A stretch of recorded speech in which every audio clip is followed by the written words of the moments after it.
ಮೊಮ್ಮಕ್ಕಳಿದ್ದಾರೆ ರಾಕೇಶ್ ಮಕ್ಕಳು, ಅವ್ರಿಗೂ ಕೂಡ ಒಲ್ಟೂರು ಮಾಡಿಸ್ಲಿ.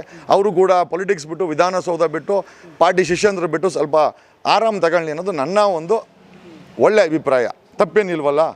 ಈಗ ಯಾವತ್ತಾದ್ರೂ ಸಡನ್ ಕೂತ್ಕೊಂಡಾಗ ಸಿದ್ದರಾಮಯ್ಯನವ್ರು ಆಟಾಡಕ್ಕೆ ಸತ್ತೋದ್ರು ಅಂದ್ಬಿಟ್ರೆ ನಮ್ಗೆ ಎಷ್ಟು ಬೇಜಾರಾಗುತ್ತೆ. ಅದ್ರ ಬದಲು ರಿಲ್ಯಾಕ್ಸ್ ಆಗಿ ಓಡಾಡಲಿ. ಪಾಪ ಬಂಡೆ ಯಾರೋ ಇದ್ದಾರಲ್ಲ, ಅವ್ರು ಬೇಕಾದ್ರೆ ಶಿವಕುಮಾರ್ ಬೇಕಾದ್ರೆ ಆಗಲಿ, ತಪ್ಪೇನಿದೆ. ನೆಕ್ಸ್ಟ್ ನಾವಾಗೋಣ, ಮಂಡ್ಯ ಆದಮೇಲೆ ನಾವಾಗೋಣ ಅಂತ ನಮಗೂ ಆಸೆ. ಶ್ಯೂರ್ ನಮ್ ಇಷ್ಟು ಫೋರ್ಸ್ ಇರೋರು, ಇಷ್ಟು ಅಗ್ರೆಷನ್ ಇರೋರು ನೆಕ್ಸ್ಟ್ ಎಲೆಕ್ಷನ್ ನೀವು ಕಂಡಕ್ಟ್ ಮಾಡಬೇಕು ಅಂತ ಅನ್ಸುತ್ತೆ ಸರ್? 100% ಸರ್. ಎಲೆಕ್ಷನ್ ಕಂಡಕ್ಟ್ ಮಾಡೋದಲ್ಲ ಸರ್, ಟಿಕೆಟ್ ಕೊಡೋ ಲೆವೆಲ್ಗೆ ಬರ್ತೀನಿ. ಒಂದು ಪಾರ್ಟಿಗೆ ಅಧ್ಯಕ್ಷ ಆಗ್ತೀನಿ, ಟಿಕೆಟ್ ಕೊಡ್ತೀನಿ. ನಿಮ್ಗೆ ನೀವೇ ಬರ್ತೀರಾ?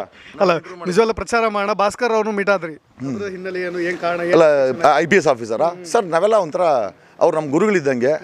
ಆಮೇಲೆ BJPನಲ್ಲಿ ಎಷ್ಟೋ ಇನ್ಫಾರ್ಮೇಷನ್ ಇರ್ತದೆ, ಅವ್ರ ಹತ್ರ ನಾವು ತಗೊಬೇಕಾಗುತ್ತೆ. ಇಲ್ಲಿರೋ ಇನ್ಫಾರ್ಮೇಷನ್ ಅವ್ರು ಕೊಡಬೇಕಾಗ್ತದೆ. ಪ್ರವೀಣ್ ಸೂದ್ CBI ಡೈರೆಕ್ಟ್ರು, ಅವ್ರ ದೋಸ್ತು. CBI ಡೈರೆಕ್ಟ್ರಿಗೆ ಒಂದಷ್ಟು ಮಾಹಿತಿ ಕೊಡಬೇಕಾಗಿದ್ದು. ಕರ್ನಾಟಕದಲ್ಲಿ ಯಾವುದೋ ಒಂದು ಸ್ಕ್ಯಾಮ್ ನಡೀತಾ ಇದೆ, CBI ಡೈರೆಕ್ಟ್ರಿಗೆ ಪರ್ಸನಲ್ಗೆ ಹ್ಯಾಂಡ್ ಓವರ್ ಮಾಡಬೇಕು.